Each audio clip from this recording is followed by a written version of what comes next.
Welcome back to episode 231 of the God and Gods podcast. God and Guns podcast. Let me start over again. Welcome back to episode 231 of the God and Guns podcast. I'm your host, Troy. Can you hear me? I can hear you. I don't know why that turns on every time. There we go. That's better. You want to start over? Let's start over. Welcome back to episode 231 of the God and Guns podcast. I'm your host, Troy. And I'm your other host, Doug. We use this podcast to talk about God, guns, and the responsible Christian gun owner's interest. On this week's show, we'll be talking about the third and final segment of the full armor of God. Also about the recent Carbine Class that Gunner and I went and took, and the upcoming NRA Indy NRA annual meeting. So we want to first thank our bandwidth sponsor, the Farmers Radio Network. We appreciate them putting our information out there for us, hosting their sites, hosting our shows, paying for all the Libsyn accounts that hold all those shows. You guys can go back and download whenever you want to. Available.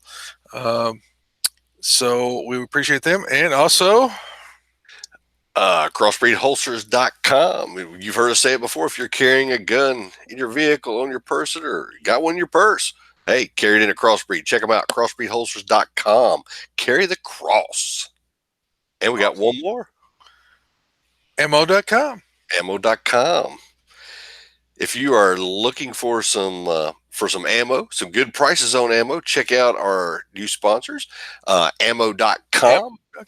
And go check those guys out. They are offering you $20 off on a purchase of $200, which Troy and I can both tell you is not very hard to spend $200 on ammo. So, it's not hard to spend $200 on anything. Yeah, I know, right? So go check them out at ammo.com. Use our promo code God and Guns when you check out, and you'll get your discount code. Also, it's really cool too because they actually take 1% of the total sale from the order, and they allow you to pick what charity you would like that to go to, and they do veterans organizations and other really, really good charities out there. So, like I said, check them out, ammo.com. Good deal. I have no idea where we're at. So, what is your guiding gun activities for the week, Doug? Past 2 weeks. 2 weeks. 2 weeks. It's been a rough couple of weeks for me, brother. I ain't gonna lie to you. Yep, same here. I've been, yeah, you too. I've been, of course, I've been doing my daily Sportsman's Daily Devotional, and I have actually started sending that out a little bit to some folks on text message, and I'll send that to them every day. Well, the days I get it. Some days they don't always send me one, and then the next day I'll get like two. So, but anyway, I send those out and copy those out. Easter Sunday, happy Easter, and we went to church and had a good service there, and Easter egg hunted with the grandkids after our church put out. They do it by age groups. They put out 20,000 Easter eggs, and it was not an Easter egg hunt. It was an Easter egg. Let's go pick up how many we can get. So it was fun. They were handing out bags and stuff. I was like, hey, if you fill your basket up, come get a shirt bag and empty your basket and go back out and get another one. So there was plenty of eggs to be had by everybody. So that was good. Let's see. What else have I been doing? Killing a hog. I did kill some hogs, but also I normally don't do it. I don't post my family stuff on our podcast or on the Facebook page and stuff. But I tell you what, man, everybody really helped out and blessed us a lot. I put on there, Wendy she'd been in the hospital, and that was quite the ordeal the other day. And she spent about 4 days in the hospital. She's come home. They changed some meds on her, and she hadn't been feeling real good. So that's been rough. And then my granddaughter Amelia she had tubes put in her ears last Wednesday, and every day since then she has had like a fever of at least 101. The other night, Saturday night, it got up to 106, and they took her to the emergency room, and they gave her an IV and got it down. When I walked in the hospital, it was down to 104.5, which she was still burning up, and she's only 13 months or 14 months old, something like that. Wow. She was born in January 1st, so whatever that equates to. I ain't ciphering right now, but she they told her to go home, take some antibiotics. They thought maybe she had an infection from the getting a tooth put in her ears. And yesterday, yesterday afternoon, just as I was getting off, she was running a fever of 103.5 again. So we took her to Macon to a children's hospital ER and spent the bigger part of the night up there last night. And they actually found out she's got the flu. Oh So wow. yeah, so she has been one sick little youngin. So it's just been rough. So, but I posted out there and asked for everybody to pray for us, and it was overwhelming response, and it really blessed our hearts. And I thank everyone for doing that and helping us out and praying for us. And don't stop, because we still need it, because everybody's still not feeling totally 100% good yet, but they're on the road to recovery. So I just want to say a big shout out and say thank you for that. Let's see, since we were on last week, I killed my personal best hog so far with the new night vision stuff. I got one the other day that was about 225 pounds, maybe a little bit more. He was a big and I dropped him with the Axelson Tactical with the ATN PS22 on the front of it for the night vision, and I hit that joker at 120 yards with a 55 grain Hornady red tip, and knocked him down, dude. He did not get up, and How many grain? 55 grain. 55 grain took down that big old hog. It took him straight down. I shot him. I hit him right behind the ear, and dropped him like a sack of potatoes. Man, he was down. And I got to give a big shout out to my son-in-law Matt's grandpa, who we show up at all hours of the night over at his house, because he's got a nice place for us to clean hogs and the rack and stuff. And he's been grinding all the hogs up into sausage, and he's been making some good stuff. So, Pops, you are the man when it comes to making sausage. He says he don't really care for it. He don't like it. He don't think.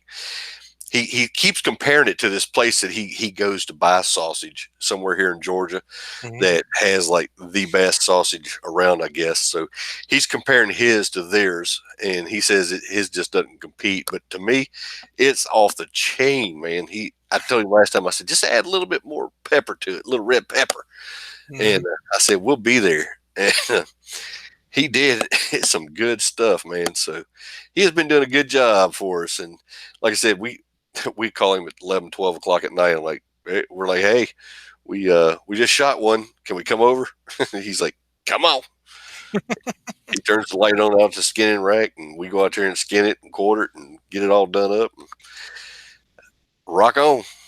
You gotta clean them up pretty quick this time of year.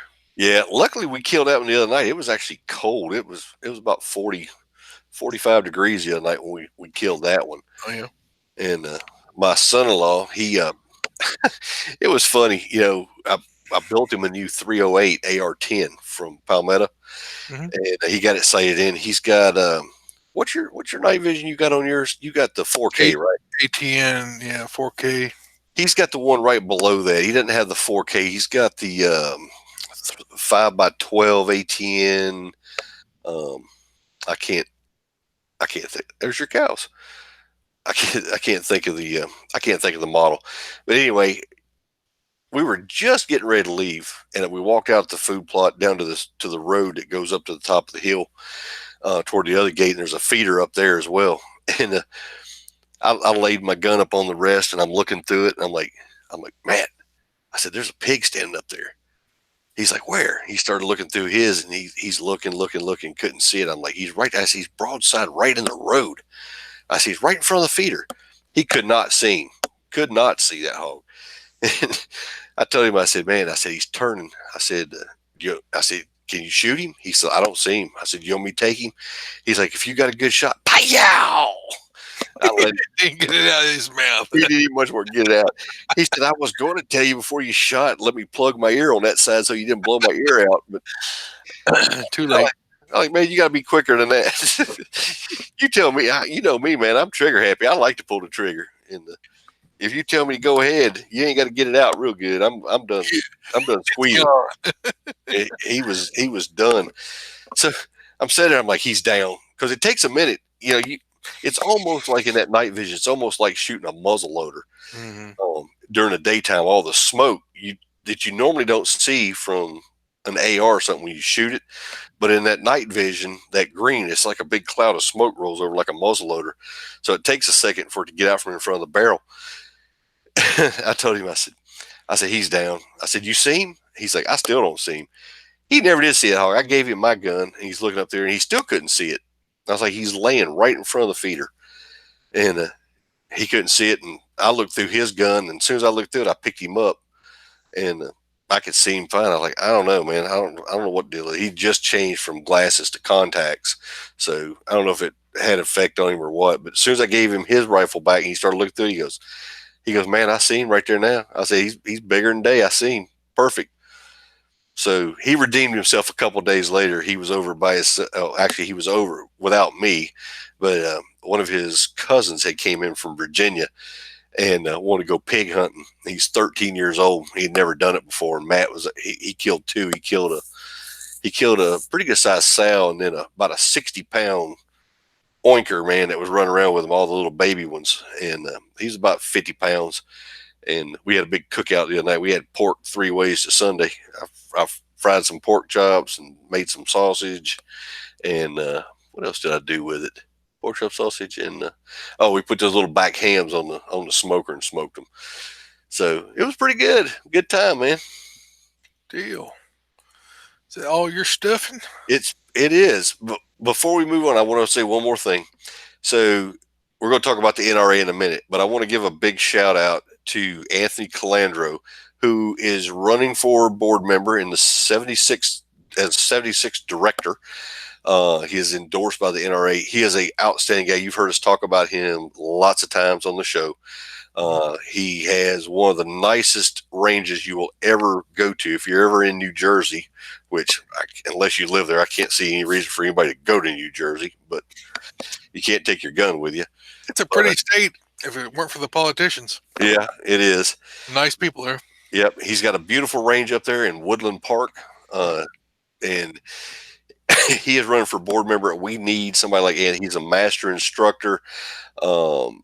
Just a good guy. He actually does the Gun for Hire radio, the show that comes out for podcasts and stuff.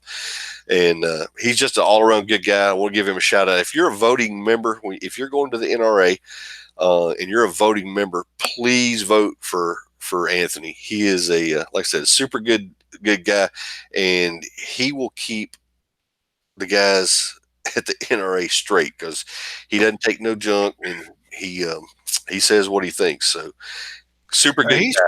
He's running for a 1-year term. It's open. Yep. If he wins that, then he'll try to run for a 3-year term because I don't think he got it I don't think he got through the nomination. But if you're going to the NRA, make sure that you vote for him in a special 1-year slot. I think he's got a video on Instagram and YouTube talking about it.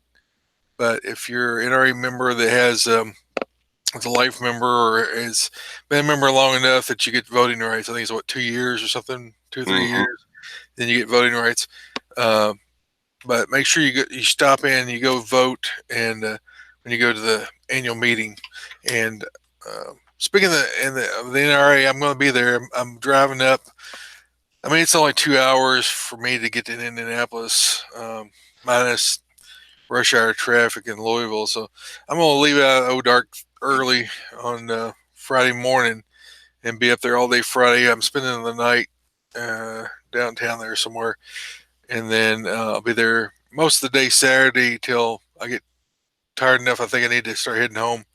So I'll be up there Friday and Saturday. I'm not going to be there any earlier or later. So I will probably be around the Crossbreed booth. Jared Markle just sent me a message a while ago. Said he just got tickets, is flying out. So we'll try to meet up with him while he's here. I've been talking to Professor Paul. You guys are familiar with Student of the Gun.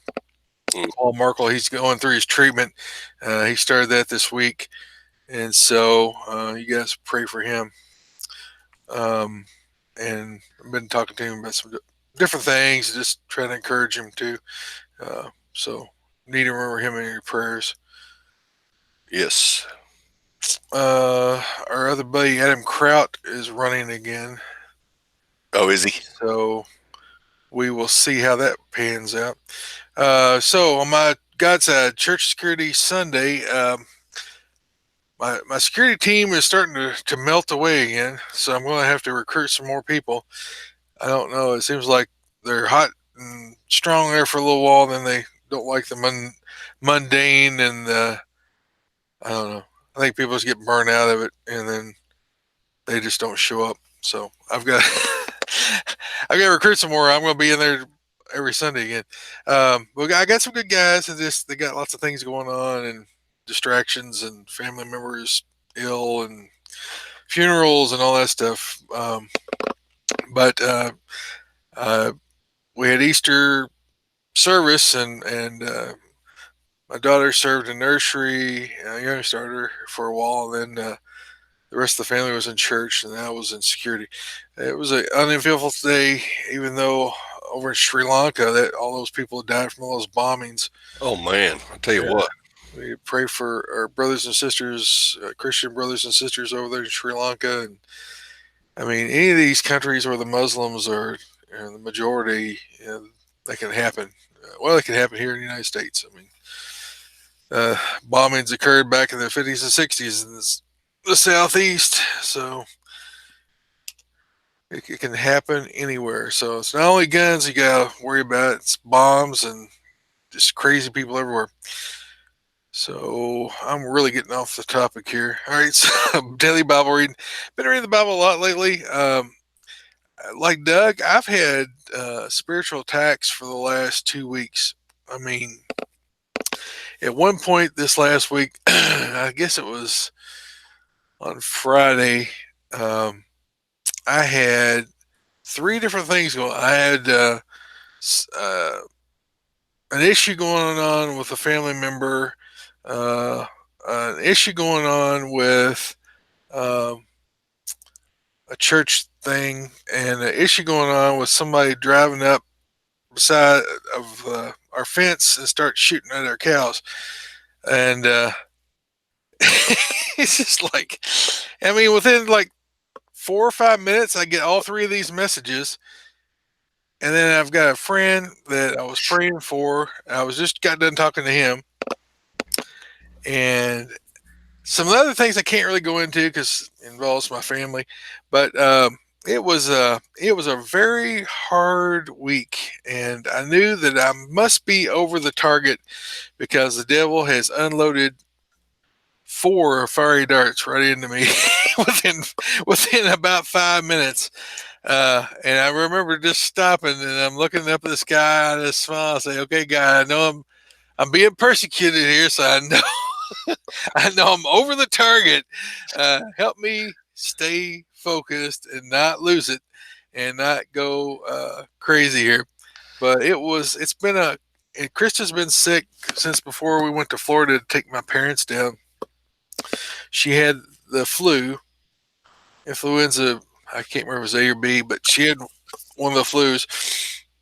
After the flu, they thought she had bronchitis, so they gave her medicine for that. That didn't do it, so they gave her another bout of bronchitis medicine and drugs, and that didn't do it. She's been still coughing, so she's been going on like 10 weeks. Her chest hurts, all the muscles in her chest hurt from coughing, and now they think that maybe she actually had pneumonia instead of bronchitis, and she's on nebulizer and steroids and all that stuff. So you guys, if you would pray for my wife, she would finally be able to kick this. It has just been dragging on, and just she just has no energy, and she's been coughing and not getting any sleep, and it's been rough. My oldest daughter Daphne has gotten a job, and it's going to What? be she's gotten a full time job, and it's going to be from 6 at night until 4:30 in the morning, which makes this daddy nervous as a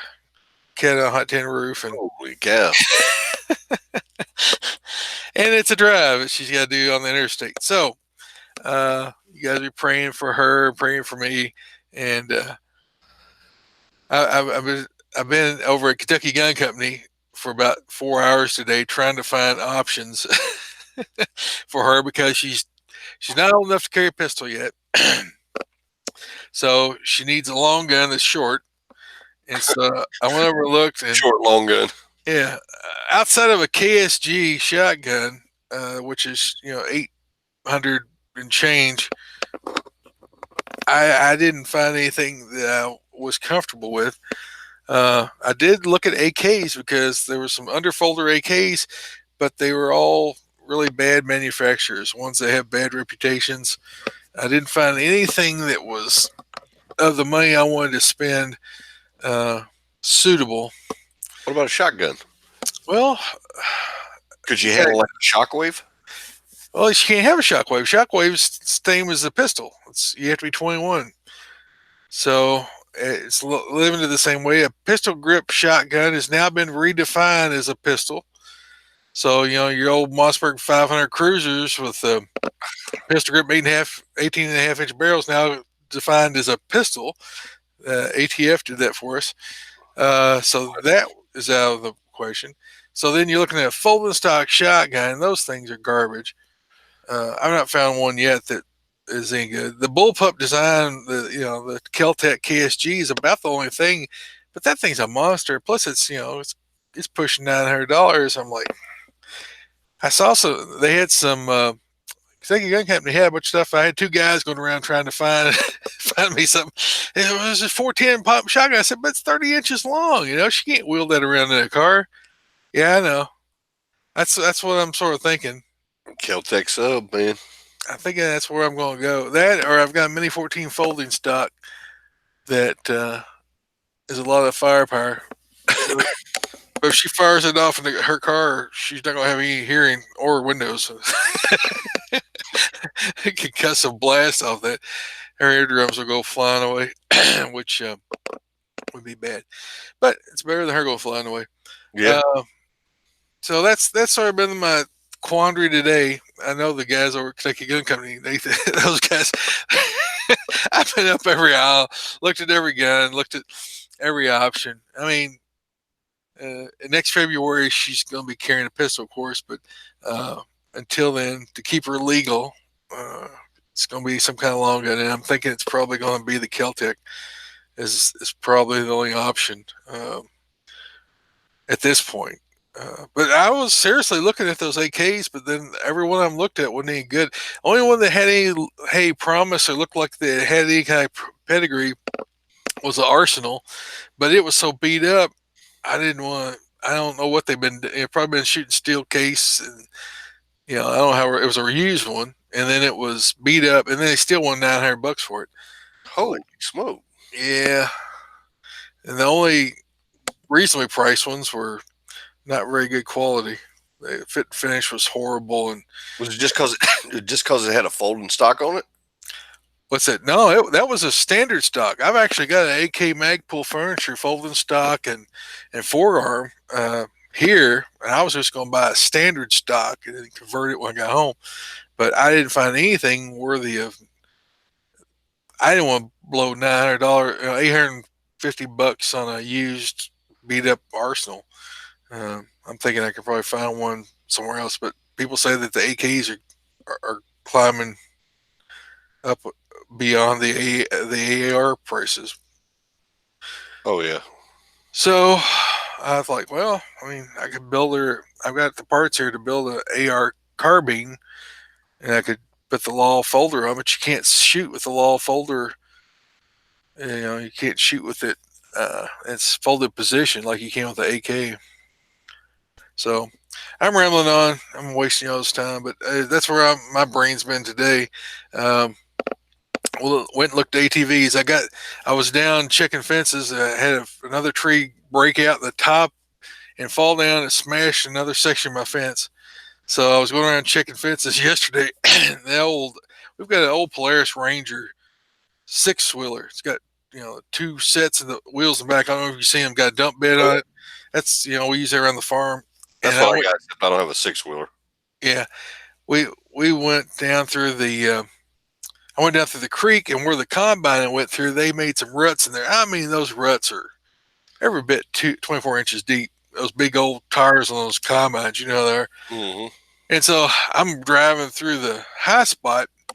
I get through the first part of the first creek. I'm going to the second creek, and the ruts were even deeper there. It didn't have as much rock, more of a sandy bottom. And I go through that one, and I'm coming up the other side and get almost out of the creek, all six wheels pulling, and all of a sudden that thing slides and dives over into one of those ruts. And I stick my leg out and catch the six wheeler from flipping over on its side, dumping me out in the creek. And it dies. And so the battery's shot on it, or I don't know if it's an alternator or what. So I had to pull start that thing. And so I pull start and I pull start and I pull start and I pull start.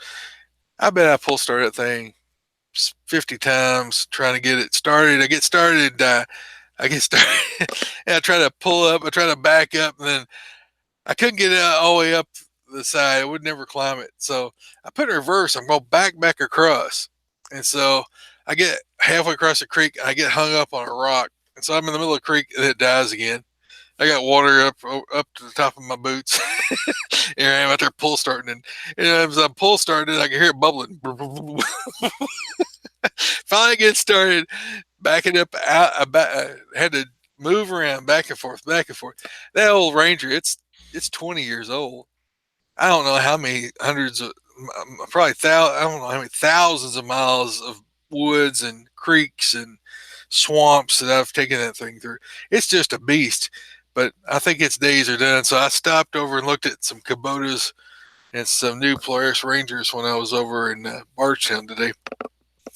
And so I'm thinking that might be my next big purchase because I'm getting too old to pull start a 425 Ranger in the creek. Yeah. It just doesn't have the power it used to. I mean, you run them things as hard as we run that Ranger. We've got our money out of it about 10 times over. Yeah, It's I got a 700 EFI. okay. We've pulled everything, and we pulled wagons with that thing. Oh We yeah. hauled kids, the whole back end. I bet we've carried 10 kids at a time the back end of that thing, all over the farm, through the woods and creeks, and I've taken people. I've showed people real estate. Wouldn't show people farms in rough places where there's a lot of swampland and stuff like that. It just go right through that stuff. This is like a goat, man. It go anywhere. But I think its days are about done. I have to put it out to pasture. So I've been doing that today. The carbine class, Gunner and I took a carbine class. I think I mentioned it at the last show that we're going to, and I for you all that are members of the Facebook, what do we call ours? What do we call that inner circle group? Um, um, You know what I'm talking about. yeah. Y'all that know, y'all that are in the group know. If you guys are regular listeners and uh, are connecting with us on Facebook a lot, I invite all you guys into that group. And but I explained that whole. I did sort of like an after report, and so this is the gun I used. I took this Falcor that I won a few years ago up in Montana. It's called the Falcor Reese. I don't think they make it anymore. They've got a replacement for it, but never had really shot this thing. It was a safe queen. I mean, I took it out and blinked a couple shots with it, but as far as actually running this thing, as far as actually running an AR or running a carbine, I've never taken a carbine class. I've always shot long range with high power, 308 rifles, 30-06, things like that. But I want to learn how to run a carbine, and I want to look cool. I want to run a carbine, look cool. So I signed Gunner up for this Bulwarks class, and I tried every way I could to talk myself out of it. Just asked James Dean. I kept asking questions. Well, my shoulder's all screwed up. They think I can do this. Oh, we'll accommodate you. So, just to talk about the class. The class was great. We were supposed to have 6 students. I think one guy had blown his finger off or something. like a week or two earlier. Blowing his finger off. He was shooting a gun, it blew up, and I mean, it really like took like the end of his finger and just turned into a hamburger. Ugh. So he wasn't able to do the class, but his wife came. She ran in the class. Of course, Gunner, my youngest son, he's 18. He's not that young, but he went and had a blast. I built him a little AR. I bought an AR a while back, a long time ago, actually. Gave it to him a long time ago. He never really shot it. And so we got it out, cleaned it up, put new batteries and put a red dot on it, and loaded up a bunch of magazines. I told you guys about the mag pump. We used that mag pump. If you guys hadn't heard about it, to load up magazines, it worked great.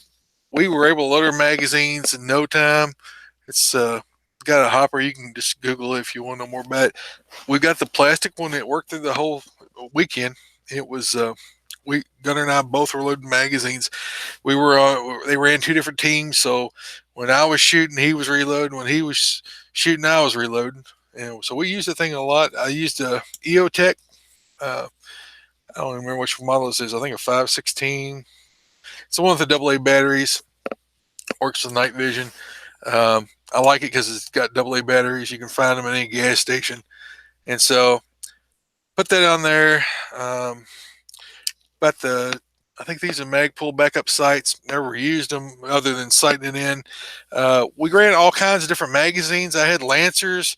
I had Troy magazines. I had these Hex mags, and I had Magpuls.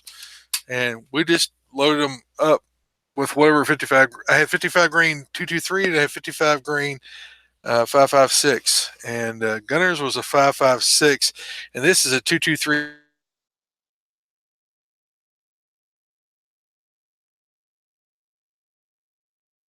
It did well. I ran both in it. I even ran some. I had some green tip in one magazine that somehow got in there.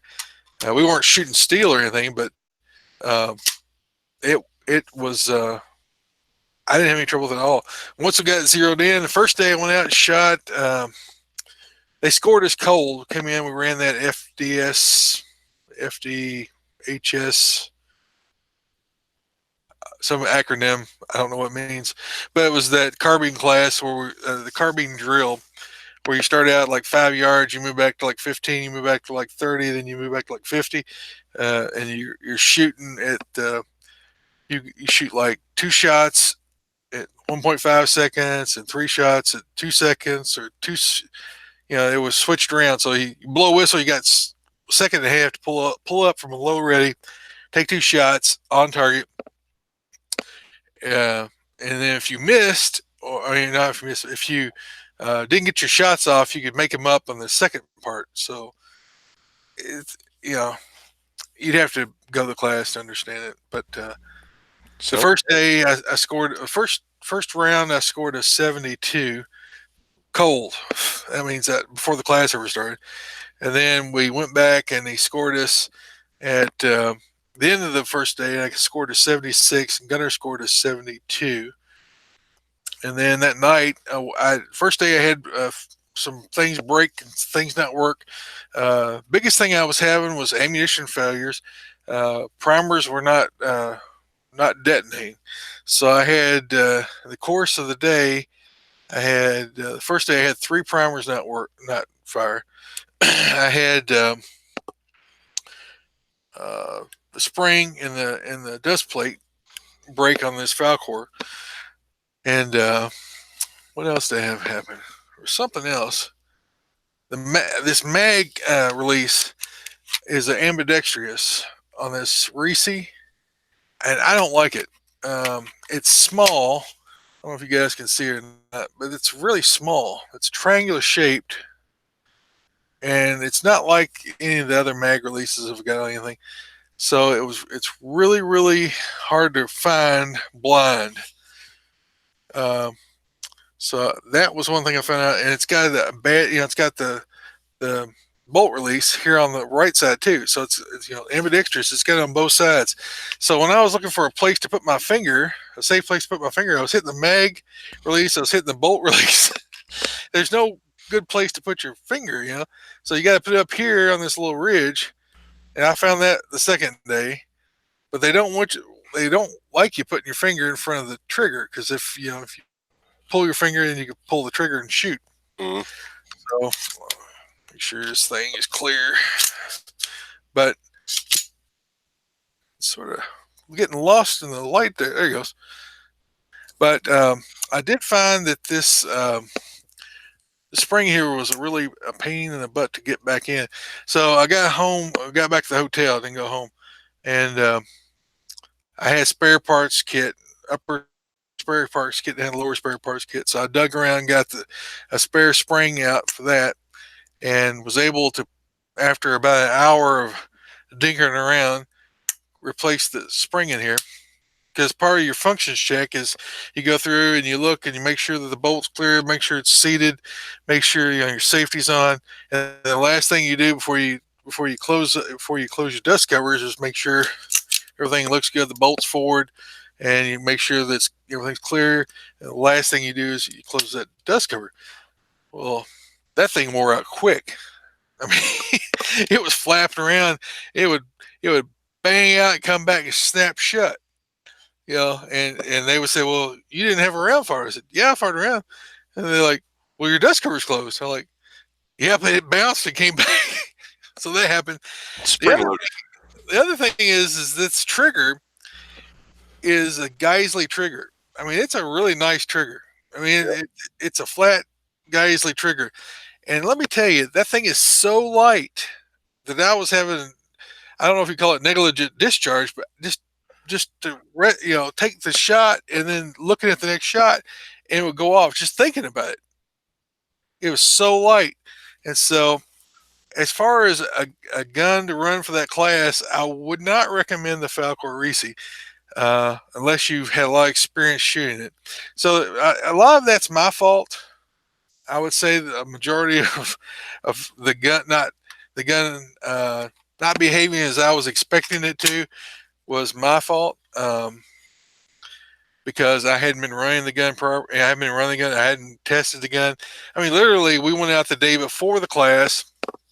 We zeroed in his scope, my scope, and then we came and recorded the show. I mean, we ran Yep.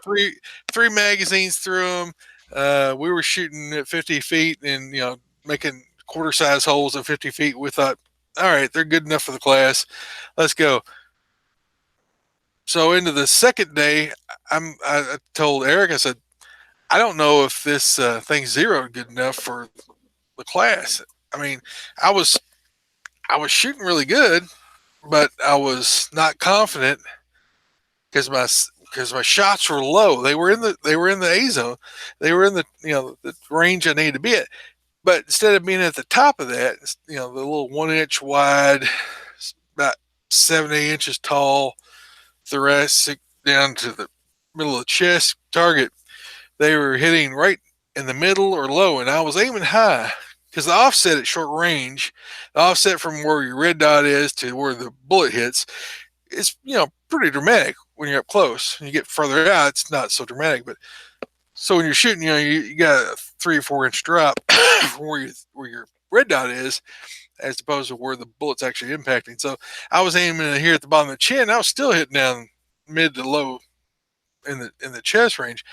So we found out I was about 2 inches off, and so zeroed that in, and then he said, "Hey, go out there to 200 yards, hit that steel plate at 200 yards," and a couple of shots were close. And he dialed it in a little bit more. We got it all worked out, got it dialed in, and then I was just ping, hitting the plate, ping, just at command. You just think about it, and ping, hit the plate. So great class. If you've never taken a carbine class, I suggest you take one. If you want to know how to run your gun properly, how to run it safely, how to work, how to shoot while you're walking, how to backing out and shooting and clearing a path as you go, shooting from cover, how to keep in tight, and how to lean out around cover and shoot without hitting the cover. All those things, mag changes, going from your carbine to pistol, all the things that I learn are just really valuable, and I'm looking forward to getting out and practicing. There's a Castle Defense class coming up, which incorporates carbine again. It's a 2 day class, or 2 or 3 day class, but there's like different levels of that. But that's where you work with it like a partner. And so you got one guy in the lead, one guy behind. So I just want to talk about the class. I thought it was a great class. Gunner had a good time. Learned how to shoot. Into that second day, it started raining, and it looked like it was going to, come monsoon us in. So Eric went ahead and ran the last drill, and I ended up scoring 92 out of 100 on that drill, and got the challenge coin. Uh, so it was mostly due to the gun and to instructors a little bit on that course. The first shot was a dead primer, and I didn't clear it fast enough in the 1.5 seconds I had and get back on target to make it up. And so I lost that first. You get like 8 chances.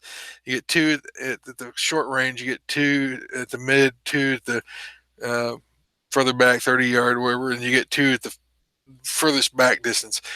And the last two, I had two primers go dead on me, and I still got my 20 shots in. I made them up in other stages, and was able to get the coin. So I was very lucky, fortunate, whatever, and I really enjoyed it. And it was good at being an old fat guy still getting to shoot. That makes you feel good, doesn't it? Yeah, when you and the oldest, yeah, I was the oldest and the fattest there for sure. No, I don't know about oldest. I was probably the fattest, but I was still able to move around, still didn't fall down. I had an injured foot from where I crushed it with a tractor, and in the grater blade incident. I think I talked about that. Yeah, I was still hobbling on that, and then my left shoulder rotary cuff is just hamburger. It's messed up. I still was able to do it. So guys, there's no excuses if an old fat injured guy like me can go out there and run a 2 day carbine class and still hit something without killing himself. I encourage y'all to get out there and get some training, and it'll make you more confident. It'll Yep. make you more safe. It'll make you more knowledgeable to be able to help teach others. And so that's my encouragement to you. And if you've got children, take them. They at least mine loved it and wants to go to another one. And so that is my God and gun stuff. All that to say, but I want to go ahead and talk about that carbine class. It was just really good. And if you guys get an opportunity, if you're in the area, the Bulwarks guy said if you got enough people, they'll travel to you. So Really? yeah. So I'm looking at putting together a 5-man team here on the farm and have them come and teach the castle class here. They've got a castle. It's like a 2 or 3 classes.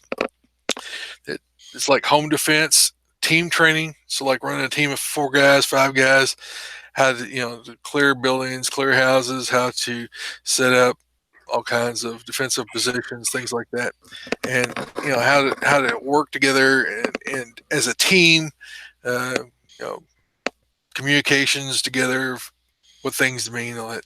I don't know all the details, but I'm curious enough that I want to do it. But I still want to try and get some more weight down. Lost some more weight, so I'm feeling better, and appreciate you guys praying for me. I think that covered all my stuff. Looking to see here. Oh, Gunner. So Gunner didn't have a defensive pistol. He's got a 22 Ruger Mark III. Uh, it's a 2245, and he shot that to some degree.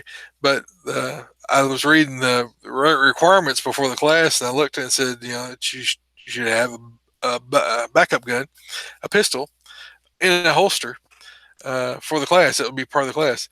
And so I had to go and dig out a old Glock. I think I dug out a Glock Gen 3 19 all stock out of the safe, and we lubed it up, took it out, and I taught Gunner how to shoot a Glock 19 in about 20 minutes.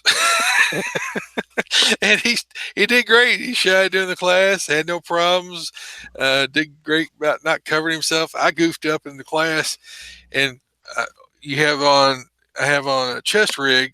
It had AR mags on it, and I got the gun over it, and then it's on a sling, and I've got a Viking tactical sling, and I love these Viking tactical slings.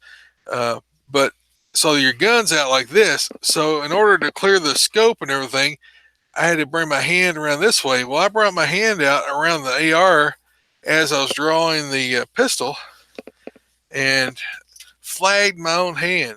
So just because you're used to shooting, Uh-oh. I mean, I didn't shoot myself. My Yes. finger was in a safe place. But I broke one of the four gun rules that you don't break. You don't cover the muzzle with anything you don't not want to destroy. Yep. But I had to reach up and around to get my hand over here to my garment to grab the pistol. And when I did, I brought my hand out further than normally. Usually, I plant my hand across my chest until I bring the gun up, and then I come out together. But in my dropping and pulling the carbine, I got my hand out ahead of my pistol. My finger was up on the slide. It wasn't, I didn't shoot myself, but it was one of those things where the sort of, hey, whoa, he told me you just flagged yourself, and I didn't notice it until he called it out. So that's why it's important that you have instructors that are watching you and seeing what you're doing. And I goofed up. I mean, it's all me. And so, but I learned a lesson that I wasn't paying attention when I moved that hand out around that carbine, and a move I wasn't used to. I then it flagged my own hand. So it's very important that you get training. You might have been shooting since before your granddaddy was born, but if you don't have someone watching you and seeing what you're doing, and Eric and oh man, draw a blank on the other instructor's name. I'm thinking Jason, but I don't know if that's right. But the other instructor caught that, pointed it out to me, not to make me feel bad. I mean, my ego took a hit, of course, but I learned, you know, carefully, slow down, take your time, and do it right. Don't get in a rush. Don't push yourself. Um, I know I told Eric, I said, I'm feeling like I can run about one third speed. He said, that's where I want you at. He said, I want you to go slow, safe. And he said, you'll be faster. He said, once you get the fundamentals down, you'll be faster. So, uh, learned something new, had a good time. Nobody got killed. Nobody got shot, except the target. Shot a lot of targets. But I wanted to encourage you guys with that. So, Sounds like a fun class. yep. Uh, so I'll talk to you. Excuse me. I'll talk to you a little later whenever we try to set that up and see if you want to come up, I'd love to. take a class. Maybe John might want to come take it too. Mm-hmm. So that was that. Cat in the Hat. All right, where are we at? EDC, what you carrying today? EDC, it got, of course, the old faithful Glock 19 Yep. with my new Trigicon, or not Trigicon, my new night vision sights, the student of the gun edition. I tell you what, man, I love them. I've actually finished off 2 hogs with this thing since I put them on. Don't need a light or anything. You just point and click, done, and it works well. So that thing goes everywhere with me. Man, I've noticed I've gotten a lot of slide wear or wear on the slide Hmm. down on the ends and stuff from where I carry it all the time. And I guess it just happens, huh? Yep. Now that's a Gen 4. This is a Gen 4, yeah. Yep. The my cousin-in-law, I guess you call him, my my uncle's daughter's husband, has a Gen 5 Glock 19, and his finish came off of his and inside the barrel, and had some finish problems. They gave him a new gun. And it seemed to have solved the problem. So I don't know if that's something with Glock, but all my Glocks get wear. I mean, the more you wear them, yeah, they get a shine to them. Today I'm carrying the Glock. I'm not carrying the Glock today. I'm carrying the XDS Springfield XDS in 45 ACP, and it's hot and live and ready to do some damage. So I'm gonna put it back in the holster. Um, I'm also carrying the Ruger SP 101 in my pocket. So it's a 357 Magnum, spurless, 5 shots of meanness right there. Beauty. That's my backup today. I went thin and light because I was wearing a tight shirt for me. Um, Not tight, but it was printed a holster or printed a pistol on it. So it would have printed the Glock 30S on it. So I wore this one instead today. Right. So we got a review. So I see some review there. What was it? It's not an iTunes review, but one of our friends that listens all the time to us, Brian, had messaged me today, and I just want to read it because he's actually on here watching live tonight. So I thought I'd answer it live for him. Oh, cool. He said, "This is from Brian." He said, "Hey, Doug and Troy. First off, I'm praying healing for your family, Doug. I've got a gun question.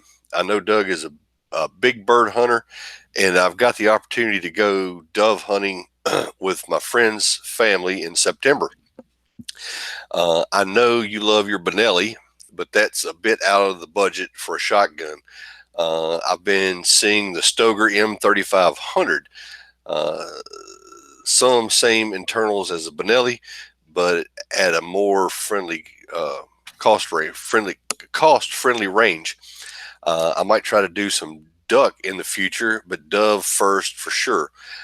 Thanks for your time and have a blessed day, you guys." So I know Brian's on here listening to us right now, so this is kind of cool.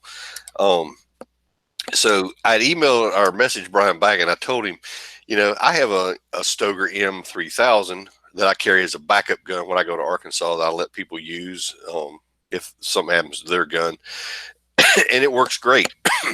One of the things I was telling him was, unless you just need a 3.5-inch Magnum, which I don't, the 3500 is an outstanding gun. I've shot them and they work great. I just don't need the 3.5-inch. Some people do. Some people turkey hunt with them, whatever. I'm just getting old and I don't like all that kick anymore. So 3 inch is just plenty for me. But before you make your decision, what you would pay for a Stoeger M3500, look at the Franke. I think it's the Affinity 3-inch, because they switched up last year and they make an Affinity. They only make an Affinity. It's either 3.5 or a 3. That's the model number. But you can get a 3-inch camouflage if you want camouflage. Black is always cheaper than having one camoed and coated. But they're running. Kentucky Gun Company had them on sale for some ridiculous price a couple years ago because a couple of my buddies bought them. Or actually, they had them last year because he bought one, and it was like 600 and some bucks for the Franke. If I had my choice, my brother shoots a Franke. He got one, and I've shot it. They shoot really nice, and for the price in the difference in the two, it's to me it's Stoeger, Franke, Benelli. And the Franke is right in the middle. It's kind of a mid-range. It's a little nicer than a Stoeger. It's not quite as nice as the Benelli, but it handles nice. It's a little bit lighter gun too. So dove hunting, doing all the shooting you're going to be doing, toting it around, that might be a factor, because I know the M3500. If you haven't held one, try one. They are extremely heavy. So, but you're shooting a 3.5-inch Magnum. Most people don't shoot 3.5 at dove. You're shooting 2 3/4 inch. Low brass dove load. So, hey, there you go, Brian. Hope that answers your question, man. Cool deal. So I'm trying to monitor comments and read notes. Okay, so you got a joke for us too. I do got a joke. This one comes to us from our joke telling buddy, Chad, who helped us out. And it's called Happiness. There once was a man and a woman who had been married for more than 60 years. They talked about everything. They kept no secrets from each other, except the old woman had a shoebox in the top of her closet that she cautioned her husband never to open or ask about it. For all these years, he had never thought about the box. But one day, the little old woman had gotten very sick, and the doctor said she would never recover. Um, in trying to sort out their affairs, the little old man took down the shoebox and took it to his wife's bedside. She agreed it was time that he should know what was in the box. When we were married, she said, my grandmother told me a secret for a happy marriage was to never argue. She told me that if I was ever to argue with you, I should just keep quiet and crochet a doll. The little old man was so moved that he had fought back the tears. There was only two precious dolls that were in the box. She had only been angry with him two times in all those years of living and loving. He almost burst into joy and happiness. Sweetheart, he said, that explains the dolls, but what about all the money that's in the box? Where did all that come from? And she said, oh, that's the money I made when I sold the dolls. So apparently she made a bunch of them, kept quiet over the years. Yeah, yeah. All right. Yeah, I've seemed to remember that joke somewhere. I don't know if we told or not. It's a great possibility. Good jokes are hard to come by. I don't know. Good memories are hard to come by too. Yes, they are. Well,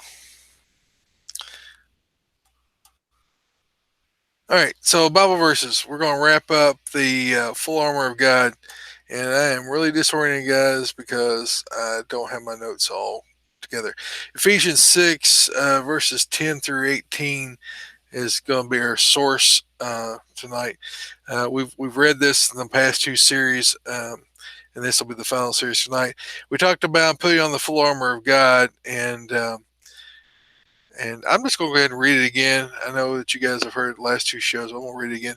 Finally, be strong in the Lord and in the strength of his might. Put on the whole armor of God, that you may be able to withstand the schemes of the devil. For we do not wrestle against flesh and blood, but against the rulers, against the authorities, against the cosmic powers over this present darkness, against the spiritual forces of this evil in the heavenly places. Therefore, take up the whole armor of God, that you may be able to withstand the evil day, having done all, to stand firm.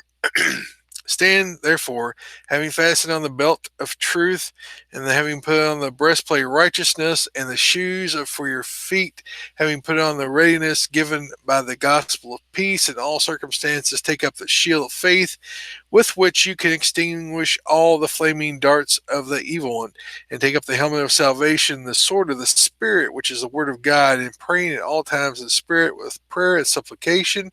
To that end, keep alert with all perseverance, making supplication for all the saints, and also for me, that words may be given to me in opening my mouth boldly to proclaim the mystery of the gospel, for which I am an ambassador in chains, that I may declare it boldly as I ought to speak. Of course, here's Paul writing to the church at Ephesus, and he's telling them that they need to make sure that they're preparing themselves for battle, because we are in a spiritual battle. Everything that you see on the news today is a spiritual battle. The fight between the right and left, and I know it's not. I'm not choosing Republicans and Democrats, but I'm saying there is a right and a left. There's the people who are more godly centered, and the people who are anti-God, the people who are of the devil, who are the devil's children. And the Bible talks about it, that there are those that are going to be against God, and that the Antichrist in the end, there are going to be people who do not give Jesus the recognition of being the Son of God. They're going to be, warring against him. They're not going to win. They've already lost. They're on the wrong team. But we are to be ready for that battle. It is a daily battle. If you don't believe it, I mean, just look at Doug and I's last couple of weeks. We have been in a daily battle, and it's a mental battle. It's inside of your head. You know, the devil's trying to find anything he can use inside your mind that you've not confessed to use as a tool against you. You've got people on the outside, that are doing the devil's doing, that are challenging you or trying to cause you to not act in a godly way, to act in a fleshly way instead of a spiritual way. Um, your own family members will challenge you to to do things that you wouldn't normally do, or try to stress you to the point. And it's not that it's an intentional thing, but it's a spiritual battle, and so you've got to be prepared for that. We've talked about salvation. We talk. Let's go down here to where we started at. In the first show, we talked about the salvation was the primary thing. You need to have your salvation established, that you're not putting your faith in yourself. You're putting it in Jesus alone. You need to know the scriptures, the sword. The sword is the word of God. If you don't have the word of God, you have nothing to defend with. You have nothing to attack with. And so we need to know the word of God. We need to have righteousness. We need to breastplate righteousness, protect you from the strikes that are going to come against you by accusations, by the things that are going to try to separate you from God. So anything that's not confessed, righteousness means you're right with God. We talked about this. I'm just sort of summarizing these things that went on before us. But the righteousness is talking about that you are confessing your sins. You're not leaving the devil a hold on you. You're not giving him something to grab a hold of. If you have nothing that is unconfessed, if you confessed your sins, there's nothing that sort of the devil has to accuse you by, or has to separate you by, or has to make you feel bad by. We talked about what else? We talked about faith, shield, shield of faith. So you have your faith in God. So how's one get faith? Faith comes by hearing the word of God. So we need to know the word of God. We need to hear the word of God.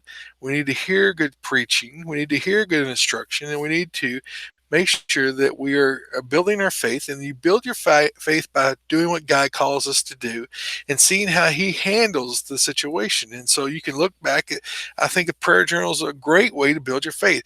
When you ask God for things, or you petition God for friends who are sick, like when we prayed for Doug and his family, and we see that those prayers are answered, we can say God answers prayer. And so when we see that, we can see what God has brought us through, what God has brought our friends through, our church family through. When you can see that, it encourages your faith. Step out on faith, and when God calls you to do things, step out there and do them. The biggest regrets I have in my life, that I didn't step out and do those things that God called me to do, and instead I've just kept my mouth shut and walked off. I should have done what he called me to. That's what Paul is talking about down here at the bottom. And that the words may be given to me, opening my mouth boldly to proclaim the mystery of the gospel. I had opportunity this week to proclaim the gospel, and I squelched it. I mean, I'm admitting it straight up. It came back that another member of my family was able to share the gospel to that same person because I didn't do my job. But instead of answering in a spiritual way, I answered in a fleshly way, and I wasted the opportunity. So make sure that you're being alert, that you're always in a spiritual battle. The uh, the ones we need to finish up here is the fasten on the belt of truth. So it is everybody's trouble. Well, I'm speaking for myself. I have trouble when it comes to things that in things of the past that I didn't tell the truth about, and I've had to confess it, and I've had to ask forgiveness for that. And it's not like that it was an intentional thing. It's like, well, I wanted to make it sound a little bit better, so I just added this little fib to it to make me sound better. Well, that's still lying. If you're not telling the truth, it gives the devil grease, right? It gives the devil something to use against you. So make sure when you speak truth. The truth will set you free. What does that mean? Well, if you're a person who's always telling lies, you got to remember every one of those lies to every person that you told, and you got to carry all that baggage around in you, because when you talk to one person, they say, "Well, you told me this," and the other person say, "Well, you told me that," and then you're like, "Well," and then you're caught, right? And then you feel bad, and then the devil says, "See, you're a bad person," and then the devil tries to run you away from all these people because you've ruined your witness. Well, you're a human and you make mistakes, and God sent His Son to be a sacrifice to forgive those lies. So make sure you put on the belt of truth. The belt of truth holds you together. If you tell the truth, I know people who, when it would be easier for them to tell the truth, will tell a lie. I don't know why. It just happens. I've been through those periods of time in my life where I was deceitful for numerous reasons, and I've had to ask forgiveness for that. And I've been caught in my lies, and I'm sure that if you're a believer, you've been caught in your lies. So it's important that we speak the truth, because it's our witness before other men, and we want to make sure that we're speaking the truth. We've talked about the helmet, we talked about the shield, we talked about the extinguishing the fiery darts of the evil one, the shield of faith. That this week, when I looked up to heaven, I was holding that shield out there as those darts were impacting, and I'm thinking, God, I know you got something for me here. I know there's a reason I'm going through this.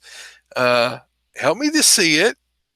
Help me not to explode and go nuclear on everybody, and help me to walk this path in the way you want me to walk it. And when you recognize you're under attack, and you got that shield of faith, you can just put it up there while that stuff's coming in, and then clear your mind and say, okay, why am I getting attacked? Why are these fiery darts hitting me? I must be doing something for the kingdom of God, because God says if you're not being attacked, you're not doing what I called you to, because they hate me, they're going to hate you. If you're doing what I called you to do, they're going to hate you, they're going to attack you, they're going to call you names, they're going to try to destroy you. And so, as we can see every day in the world politic, and just in Christians here in this nation, that the left, that the evil one is attacking believers, and it means we're either being effective or they're trying to finish us off. They can't finish us off, because the Bible says a remnant will always remain to be a testament for the gospel. So we want to make sure that we're as prepared as we can be. I want to make sure I'm not missing anything else in here. I think we've talked about all that. Oh, prayer and supplication. So, prayer. We as believers in the United States, I believe, are so weak because we do not pray. Straight up. And I know you guys have been on me and Doug about praying on the show. And, I just haven't felt called to pray on the show. I just don't. And when I do, it's because God's called it on my heart. And we ask for prayers for. I've asked for prayers for me and my family, and Doug's asked for prayers for him and his family. And we encourage. And when you guys ask us to pray for you guys, we pray for you guys. And we've got lists. I've got lists really, really long of prayer requests and of people that have asked questions and stuff. And we care about you. I mean, but you need to be praying, and you need to be communicating with God, and supplication. I've had people say, "What's supplication?" That's when you're intercessory praying. You're praying on the behalf of other people. You're praying for your pastor. You're praying for the spiritual leaders in your church. You're praying for your family members. You're praying for your community. You're praying for your president and your elected leaders. We need that kind of prayer in this country, because God says that we suffer, we don't have what we want because we don't ask. And that's not that God's a genie and you just rub the bottle and ask him what you want and he's going to give it. It's that we need to recognize that we need to be praying for those things that are going to advance the kingdom, that are going to be for righteousness and for good, not for self benefit, not for our own pleasures, but what is best for the kingdom, what is best for our families and our communities, and praying for those things, and seeking him. take time, get on your knees. I don't know how many times over the years that I'd spent on the floor, on my knees beside the bed, or on the floor in our bedroom, or on the floor in our living room, praying through some really bad spiritual attacks. And guys, you don't get strong and you don't have God's power unless you're humbling yourself before Him. You're laying out your petition before Him. You're begging that He would be able to guide you through these situations. So don't ever think that prayer is not of importance. Make sure that you're staying bathed in prayer, regular communication. My life is now, and I've told you guys this before, but it's like there's internal conversation between me and God during the day. I'll say something, and God says, "That's wrong. You need to," and I'll say, "Oh, forgive me." It's just that continuous communication. And I'm not bragging. This is because God has brought me here. I had nothing to do with it. In my own heart, I'm evil. I am wicked.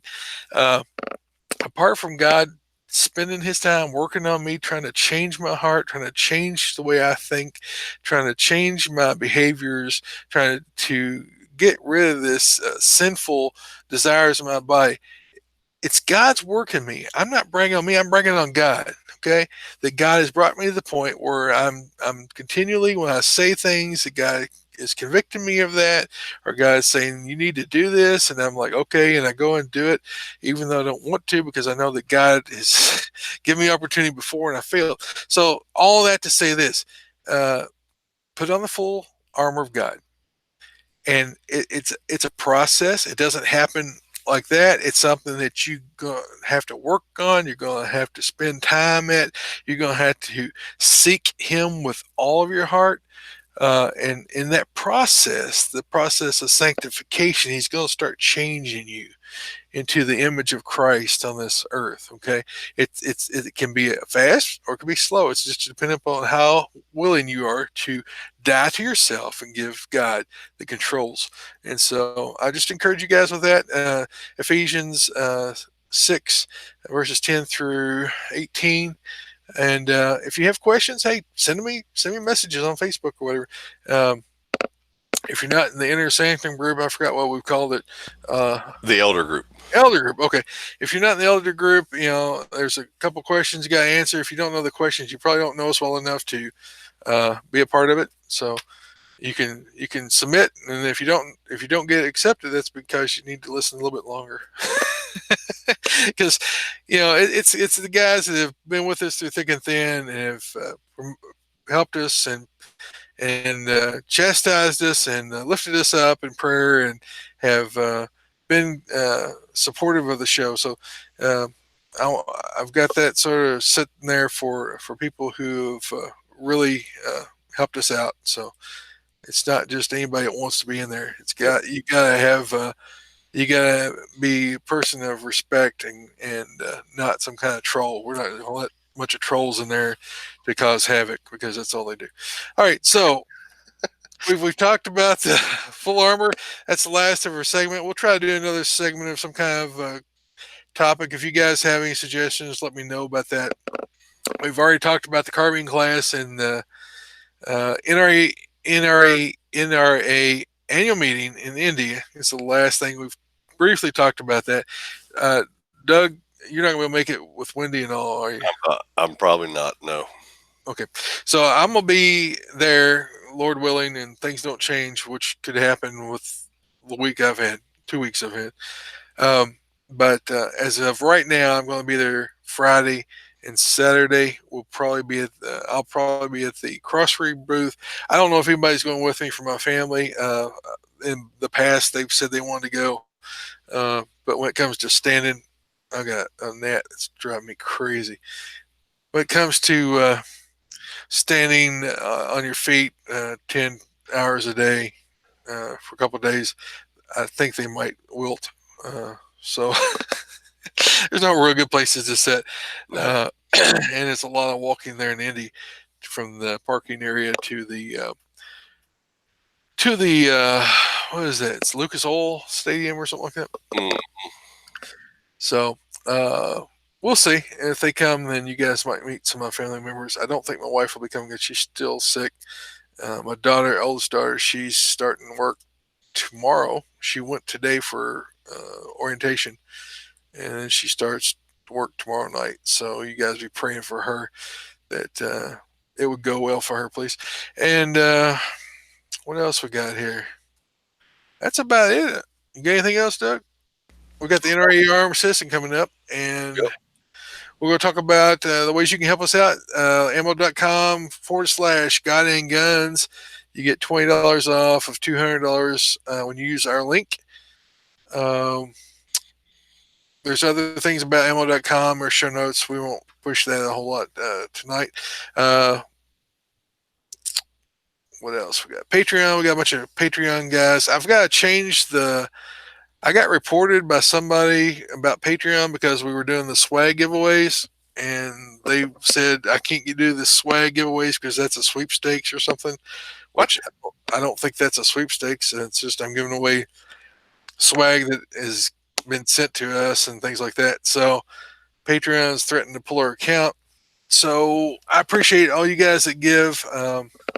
Tim Kim, Steve Stone, everybody, Steve, Shane Copeland, Chuck Shettle, Michael Sheldon, Michael Island, we're at Relating Podcast, Nick Kostick, and Michael Pelletier. I think I'm pronouncing those right names right. So I don't know what's going on. I went on there and looked to try to figure out what it was that was causing them angst.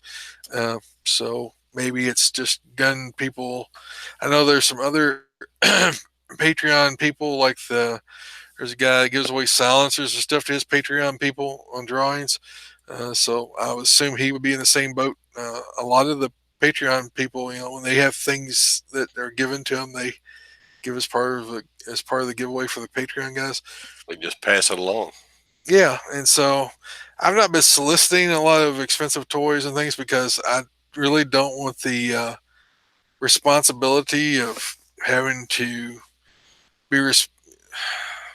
I don't want to kowtow to somebody for free gifts, so I want to do the show the way I want to do it, and I don't want to have to say things that maybe I don't agree with, and I won't do that. So uh, I haven't really been pushing for a lot of giveaway stuff. I know some people like hit everybody up for free everything.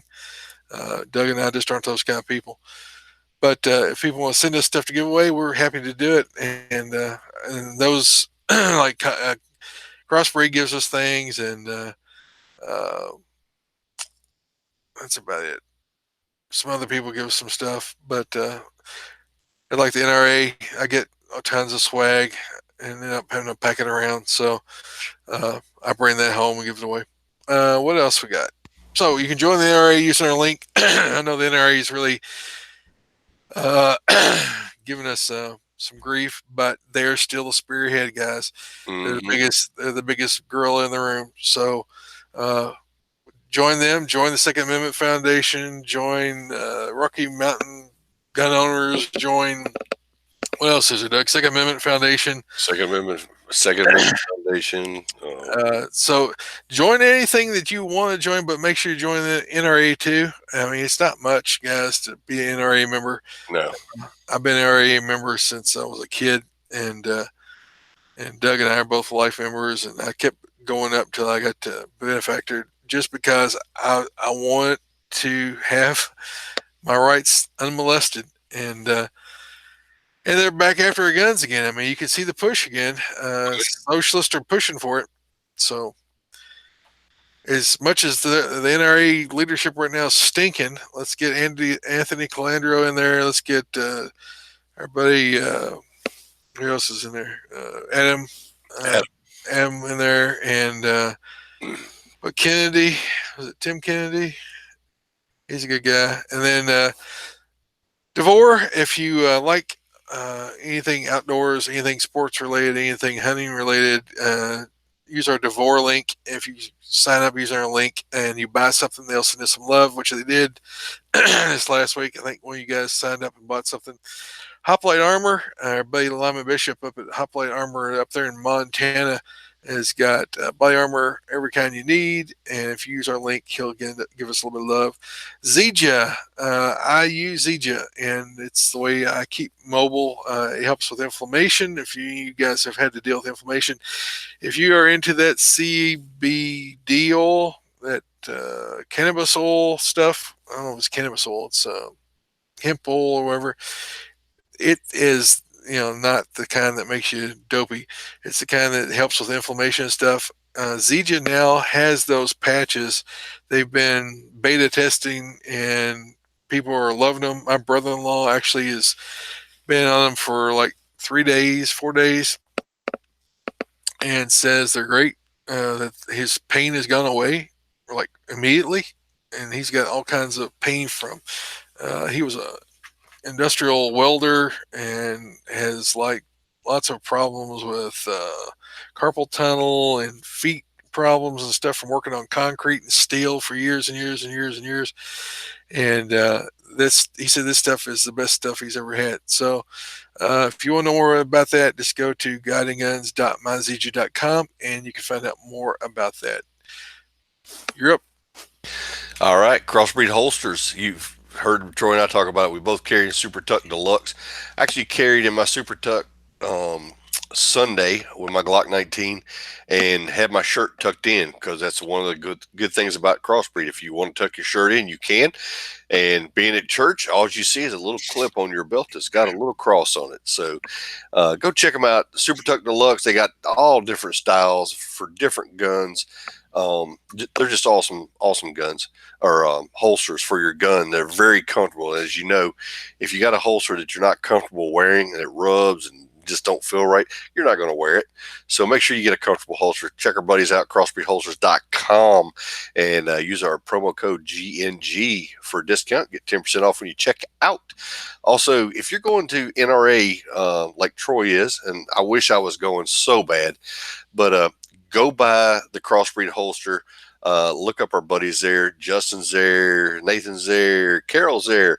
And tell them, hey, you listen to us on the show and you hear us talk about how good crossbreed holsters are, and they will make you a good deal there at the show. And check them out. Also, Axelson Tactical. If you're looking for a precision rifle, you've seen Troy's rifle, you've seen my rifle, and I've been promoting mine here a lot lately because I've been using it to hog hunt with the night vision stuff on it. And just a tack driver. It's an awesome rifle. Hey, go check them out, guys, because this is the last week. It's AxelsonUSA.com. This is the last week. They're doing 25% off of all their rifles and handguns that they have through the site. It's a great deal. So that's better than you're going to get using our promo code right now. 25% is significant. So go check it out. It's AxelsonUSA.com. And our promo code is God and Guns, but right now you get to 25% that they're offering on the site. Yeah, it's a great deal. I mean, if you've seen any of their Glock pistols, man, they got some cool. Yes. They've got some. They're just slick. Of course, the rifles are awesome. I don't know if they still make that Reaper or not, the one they had for Ron. But man, that was a cool gun. They make one. I don't know if it's called the Reaper now, but they got several different flavors of the 308, which is that's what Ron shot. But go check them out. They're going to be at the NRA also. Look them up on their booth. I would Brownells too. I think now. What's that? Aren't they selling through Brownells? I don't know. They sell through Cabela's. I know that. Cabela's, okay. Yeah. All right. All right, so let's see. Antares Alliance, we're a life member, and if you want to know more about Antares Alliance, just Google Antares Alliance, Anteris Alliance, and there is a group of first responders, veterans, patriots that are working together to promote each other, to promote their products, and they also are big donors back to the industry, back to the military. So they have lots of programs where they give funds back to our servicemen and women and first responders, families, things like that. So check those guys out. They got some great products. I think Buck Knives got signed on recently, and some other big companies. They're growing by leaps and bounds. So check them out. And Patriots Alliance. So, where are we at? We're at NRA Armed Citizen, Doug. All right, homeowner shoots thug 6 times. This comes to us from Louisville, Kentucky, of all places. How about Uh, that? Donald Oliver, 38, broke into a home and made a beeline for a 12-year-old girl's bedroom wearing only his underwear.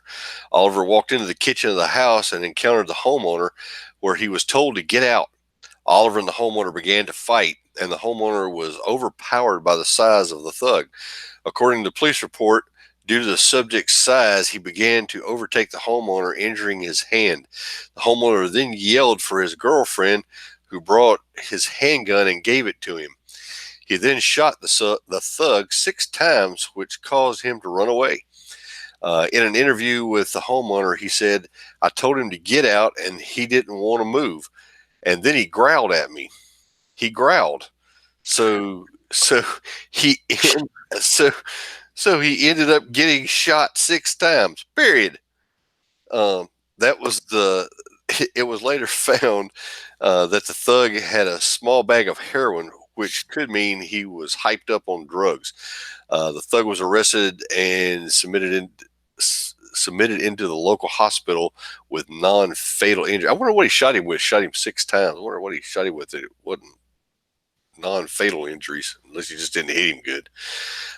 Anyway, he's charged with burglary, assault resulting in a minor injury, and possession of a controlled substance.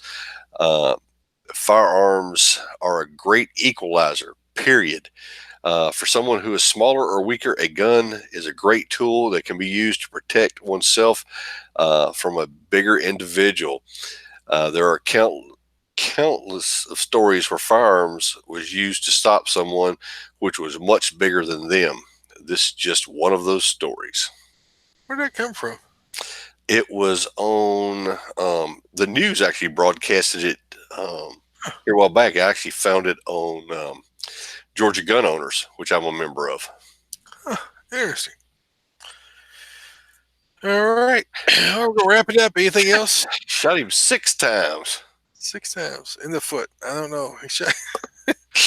He's a big guy. May not penetrate very far. I don't know. Why did him? He shot him with a 25 Raven or something. Yeah. Or Cobra. Cobra. Or he could have shot him with a high point. Who knows? 6. You can't get 6 in North American revolver, can you? I think they only have like 4 bullets or something, 5 bullets. The little 22 Magnums? Yeah, those little 22 pistols. Oh, I don't know. Those little 22 Magnums, I think they're 5 or 6 shot. Oh, really? Maybe that's what it was. A 22 Magnum should do something, but you only got like a half-inch barrel, so. Well, you just got to make sure you hit them right. Yeah, I would blast my own fingers with the powder coming out around the cylinder. I know I would.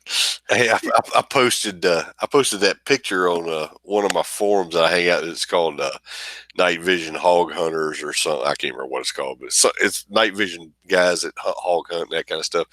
And I posted, one of the guys looked at my rifle, which I was holding the Axelson Tactical. He's like, "Man, what kind of rifle is that?" So I told him, and he goes, "Is it a 308?" I'm like, "No, it's just a 5.56." And he's like, "You killed that hog with that?" I was like, "Yeah, why?" He said, "Well, most guys use a big gun." I said, "You use a smaller gun if you know where to pop them." Yeah. Yeah. If you're a good shot. Yeah. All right. We'll wrap it up. Send feedback to Troy at GuyGunsPodcast.com or Doug at GodandGunsPodcast.com. please tell your friends about us. Leave us an iTunes review and like us on Facebook at Facebook.com/whatever. /Guy Guns Podcast. Subscribe and follow us on YouTube. And there's a big link that's in our show notes. I'm not going to repeat. Follow us on Twitter, Guy Guns Pod, and search for us on Instagram and search for us on MeWe. I keep a presence over there on MeWe just in case. There is a new gun. What is the name of that? There's a new gun video site that we're supposed to be promoting because they're going to start migrating our stuff over there. Our Farms Radio Network's going to start moving all kinds of videos and stuff over there. And I don't see it here anywhere. But I thought maybe it was here. But I'll try and remember and post it in the show. but they have it's sort of like Full 30, but it's like a lot better. It's closer to YouTube type of platform. So I will find that. I shouldn't have brought it up because I don't have it in front of me. Our website is guygunspodcast.com, and it's not working unless Doug's fixed it. Until next time, Doug, have a blessed week. And keep your guns close, but keep your Bible closer. All right, guys. Anybody over there have any questions, last comments? Yeah. Let's see who. Rando Cal said, talking about how you got flagged. He said it was a raffle. Oh yeah, Iraqi veteran. He said Yeah, after Rocky Vet 88 got flagged too. yeah. So wouldn't consider my thing a sweepstakes. It's more or less just giving away the stuff that people give me. So Well, I guess we'll just, instead of calling it our Patreon users, we'll have to call it our elder member group. yeah, I guess we could. Dan, Full 30.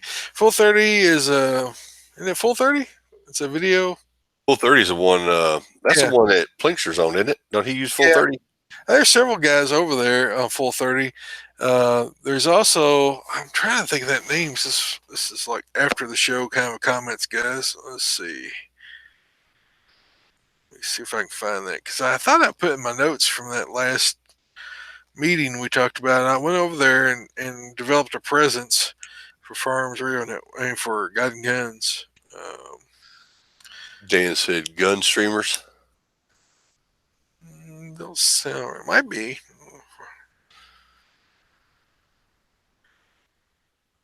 Brian said gun streamers too.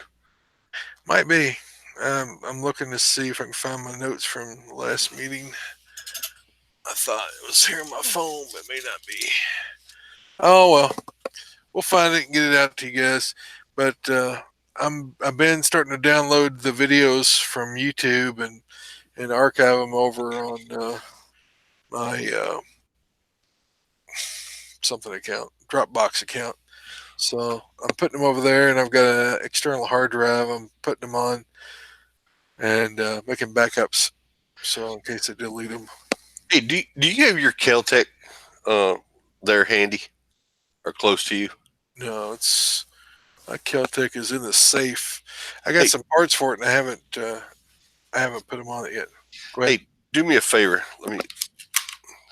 This is mine. She's unloaded. Mhm. Look at yours up on the end, and put your finger on the post and Uh-huh. see if it moves. See if it wiggles. Okay. I saw where some people said they were having trouble with that on the version that I have, and I got to notice, and I was You got messing. G too, right? Yeah, it's a Gen 2, but And they then how said you adjust the elevation on it? yeah, it is, but yeah, you can move it around. I mean, you can Oh, move. it wiggles around. Yeah, I don't know if you can see this or not. Let me get Yeah, I close. saw it when you touched it. See that? Yeah. It shouldn't do that. No, I I mean, think it stays in the center, but I don't know that it adjusts right. I got a Midwest Industries red dot optic mount for that. You got it's a swing, right? Swing Yeah, mount. it's around so you can fold it up. I might have to get one. I might have to get you to send me the link for that. Yeah, just Midwest Industries. They've got some cool stuff for the Caltex, and they've got I bought several things for my ARs here recently. I'm thinking about buying a different bolt for Daphne's AR. So, all right. Well, you guys, I'm gonna go to bed. I'm getting tired, and I'm old. And Yes, we are. I ain't as old as Doug though.